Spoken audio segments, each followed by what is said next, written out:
Well, come Canada Day, more Canadians than ever will be celebrating. That's because this past Friday, our country hit a new milestone, officially surpassing 40 million in population.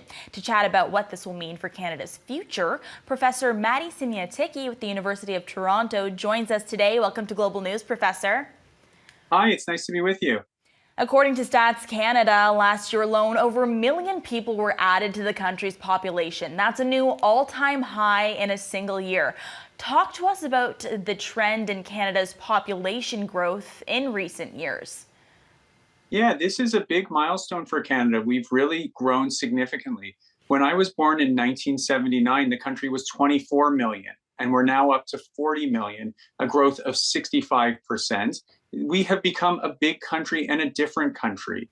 We've become more diverse, we've become more dynamic, and newcomers bring a lot to our economy. They create familial connections and encourage social inclusion. So there's a lot of benefit to us being a much bigger country. We now need to make sure that we have the housing and the infrastructure in place so that our country and communities can thrive.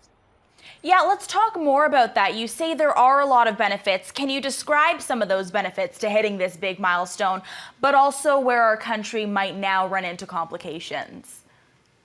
We have a lot of job openings as there have been retirements with the baby boomers. And so from the economic perspective, newcomers bring a lot of employment opportunities and dynamism to our economy, a lot of innovation. Many of them have gone through our universities and schools and can bring new ideas into our economy. But we also need to make sure that we're providing the infrastructure and the social and community services. We're in a housing affordability crisis at the moment, and we know that we need to build quite significantly to make sure that there's housing at all levels of affordability. And in many ways, newcomers will be some of the people that work in the trades and in construction in order to get this housing built. We also need to make sure that we're building all the accompanying infrastructure like schools and hospitals and rec centers and parks so that there's all the spaces that create great communities.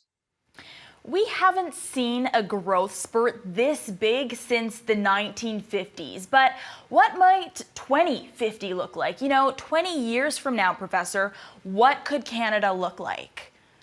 Well, we're on the path to 50 million now, and StatsCan says we could hit that within the next decade or so. So we're growing quickly, and this could be really positive for our communities as it breathes new life into parts of the country that maybe had stalled or even been shrinking, and also creates much more vibrant communities. But we need, again, to make sure that all of the infrastructure and all of the housing is there so that everyone can have really a great experience as they live in this country. And that's really what's at stake here. This is the future of Canada as we grow and try to find our place within this land and also within the wider world. Some great perspective there. Professor, thanks so much for joining us. Thank you.